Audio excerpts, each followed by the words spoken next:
సీతాఫలం చెట్టు.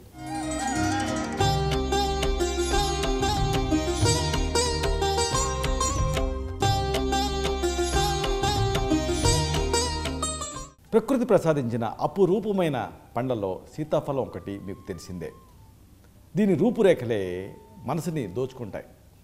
లోపల ఉన్నటువంటి ఆ తెల్లటి గుజ్జు కానీ ఆ నల్లటి గింజలు కానీ ఒక అద్భుతమైనటువంటి ఒక పెయింటింగ్ లాగా అనిపిస్తుంది మనకి చూడటానికి. మెయిన్గా దీనికి సంబంధించిన ప్రత్యేకత ఏమిటంటే దీన్ని తింటూ ఉంటే కలిగేటువంటి ఆ తీయటి రుచి, ఆ గుబాళించేటువంటి సువాసన మనల్ని ఏదో ఒక తెలియని ప్రపంచంలోకి తీసుకెళ్తుంది. ఇది కేవలం రుచికరమైన పండు మాత్రమే కాదు, ఎన్నో ఔషధ గుణాలు ఉన్నటువంటి ఒక దివ్యమైన ఔషధం కూడా. సీతాఫలం ప్రాముఖ్యత మన సాంప్రదాయంలో, ముఖ్యంగా ఆయుర్వేదంలో ఎంతో గొప్పగా చెప్పారు.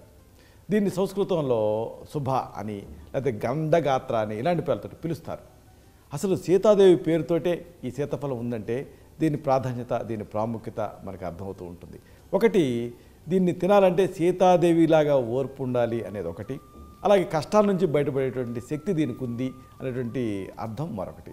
అలాగే రామఫలం అనే పేరు కూడా దీనికి ఉంది, ఇది మీకు తెలిసిందే. అంటే ఇదంతా కూడా మన చారిత్రక ప్రాధాన్యత. ఆయుర్వేదంలో దీన్ని ఎన్నో వ్యాధుల ట్రీట్మెంట్కి ఉపయోగిస్తూ ఉంటాం. శరీరానికి బలాన్ని ఇస్తుంది ఇది, అలాగే జీర్ణక్రియని ఇది పెంచుతుంది, అన్నిటికీ మించి గుండెకి మేలు చేస్తుంది. ఇది ఒక అమేజింగ్ విషయం. కొన్ని ప్రాంతాలలో మీకు తెలుసో లేదా గిరిజనులు వాళ్ళకు వచ్చేటటువంటి దాదాపు ఒక 300 వ్యాధులకి ఈ సీతాఫలాన్నే వాడుతూ ఉంటారంటే దీని ప్రత్యేకత మనకి అర్థమవుతుంది. అలాగే ఈ సీతాఫలం చెట్టు తాలూకు ప్రతి భాగాన్ని వాడుతూ ఉంటారు. దీంట్లో ఉండేటువంటి పోషక విలువలు ఆఖరికి ఆధునిక శాస్త్రవేత్తలను కూడా ఆకర్షిస్తున్నాయి, ఆశ్చర్యపరుస్తున్నాయి. ముఖ్యంగా దీంట్లో ఇనుము ఉంటుంది, విటమిన్ సి ఉంటుంది, కాల్షియం ప్రధానంగా ఉంటుంది. ఇవన్నీ కూడా మన ఆరోగ్యానికి సహాయపడతాయి. మెయిన్గా చెప్పుకోవాల్సింది సీతాఫలం అండంతోనే మనకు గుర్తుకు రావాల్సింది తలలో పేలు. ఇది మీకు వినటానికి వింతగా అనిపించవచ్చు, కానీ ఇది నిజం. తలలో విపరీతమైన దురదకి తలలో పేరు ఒక కారణం. అలాగే చికాకు కలిగిస్తూ ఉంటుంది ఇది. ఈ సమస్యతో ఇబ్బంది ఏమిటంటే ఈ తలలో పేలుని చంపడానికి ఏదన్నా విష పదార్థాన్ని వాడితే అది మనకి హాని చేస్తుంది.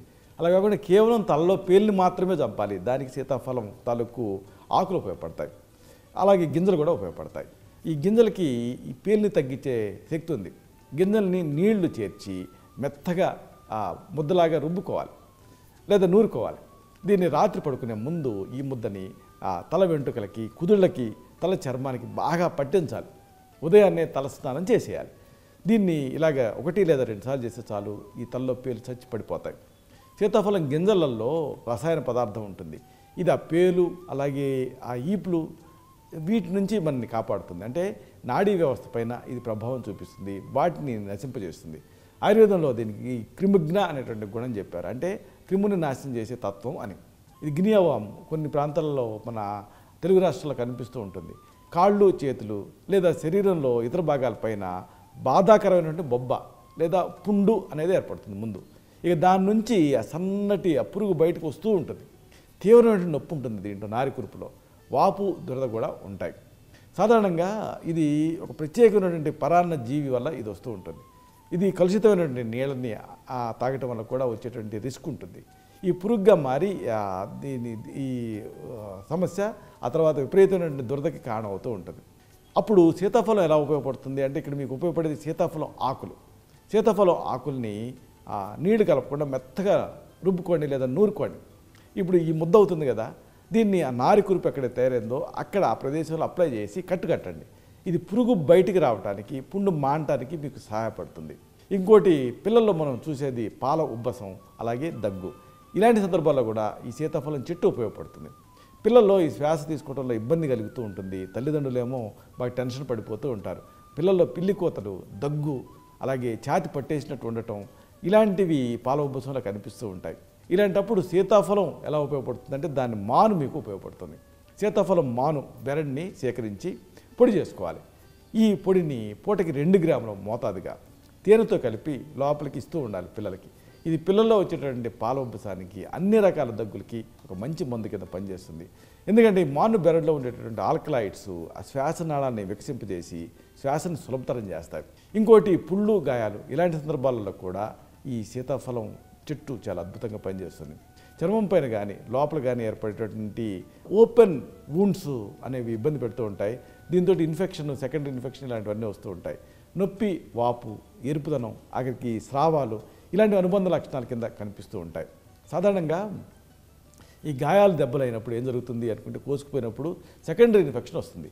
అప్పుడు ఆ పుండు తయారై అది క్రానిక్ వూండ్ కింద, క్రానిక్ అల్సర్ కింద మారిపోతూ ఉంటుంది. అక్కడ నుంచి ఇన్ఫెక్షన్స్ దాడి చేయడం వల్ల ఇక అది నాన్ హీలింగ్ అల్సర్ కింద అయిపోతూ ఉంటుంది.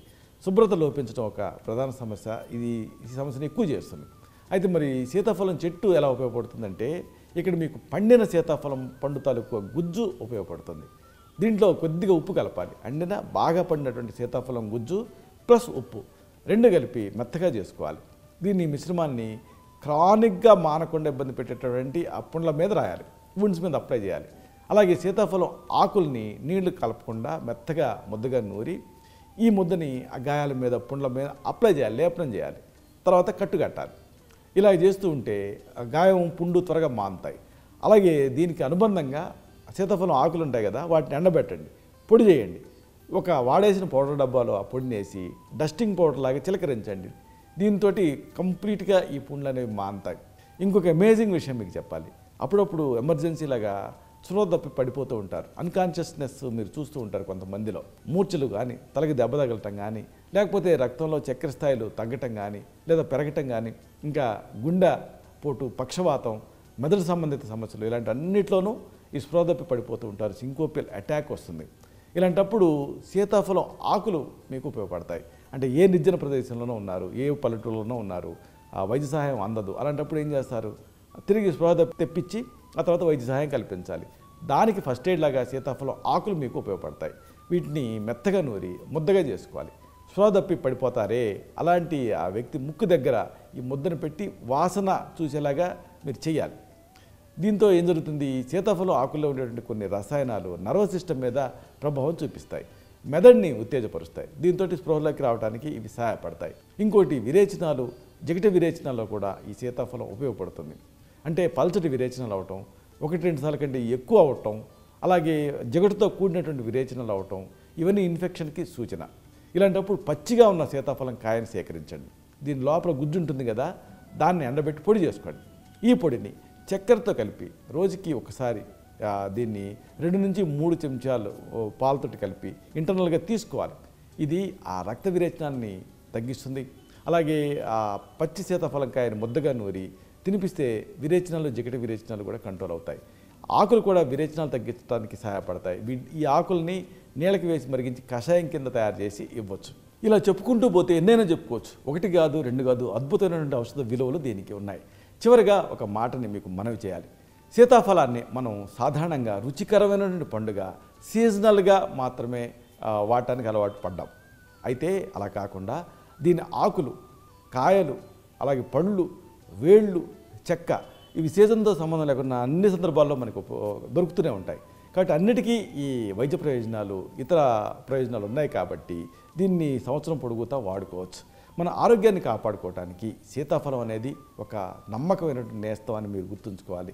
దీంట్లో దాగున్నటువంటి అద్భుతమైన శక్తి, దీన్ని మనం గుర్తించాలి, సద్వినియోగం చేసుకోవాలి.